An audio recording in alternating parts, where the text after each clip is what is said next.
ජෙස්පීටයි මගේ ආදරණීය දුවේ පුතේ. ඉතින් කොහොමද ඔයාලට හොඳින් ඇති කියලා හිතනවා.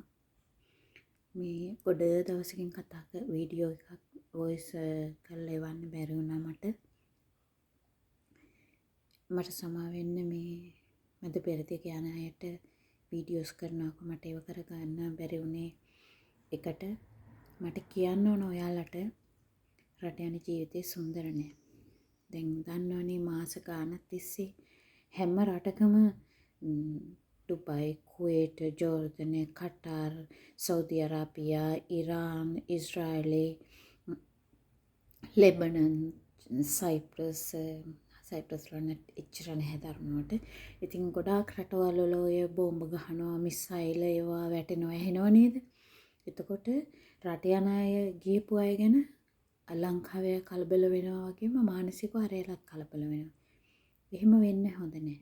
මොකද හේතුව අපි යන අරමුණ නම් ඒ අරමුණ මත යන්න ඕන. හොඳ රටක් නම්, හොඳ ෆැමිලි එකක් නම්, හොඳ ගෙදරක් හම්බ වෙනවා නම් ජොබ් එක දාලා එන්න එපා. මම දැක්ක වීඩියෝ වල ගොඩාක් ඉස්රායලයේ කට්ටිය ආපස්සට ලංකාවට ගිහින් තියෙනවා. මම දන්නේ නැහැ යාලා රීඑන්ට්‍රි වීසා අරගෙන ගියාද කියන්න දන්නේ නැහැ. නමුත්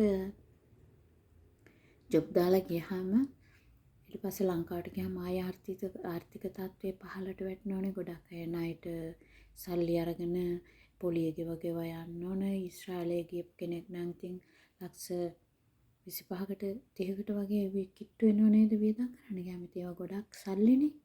ඒක නිසා එන හැම දෙයකටම මූණ දීගෙන තමයි යන්න ඕන.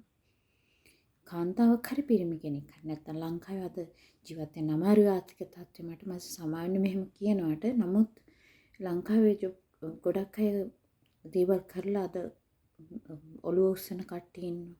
කාන්තාවක් නම් පුළුවන් ස්වයං රැකියාවක් කරන්න, තරුණ ගැහැණු ළමෙක් නම් ඔන්ලයින් බිස්නස් වගේ දේවල් කරන්න පුළුවන්. එතකොට පිරිමි ළමයන්ටත් ඒ වගේ ඔන්ලයින් බිස්නස් කරන්න පුළුවන්.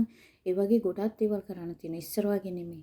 ඉතින් ඒක නිසා රට යන්න ආසාවක් තිබුණාට ඒ යන්න ඕන කියන මත්තෙම නම් හිතාගෙන රට එන්න එපා. හැම දෙයකටම මුහුණ දෙන්න හිතාගෙන ඉන්න ඕන. දැන් මේ උදාහරණයක් වශයෙන් මේ තියෙන යුද්ධෙම බලන්න. ඒ යුද්ධේ තියෙනකොට සමහර අය ගොඩක් අය දැන් මෙහි ජීවිතේ බැඳපු කෙනෙක් නම් අම්මෙක් නම් තමන්ට මොනවා හරි නම් මගේ දරුවන්ට යන කල මොකද කියලා හිතනවා. තාත්තෙක් නම් ඒත් ඒ වගේ තමයි.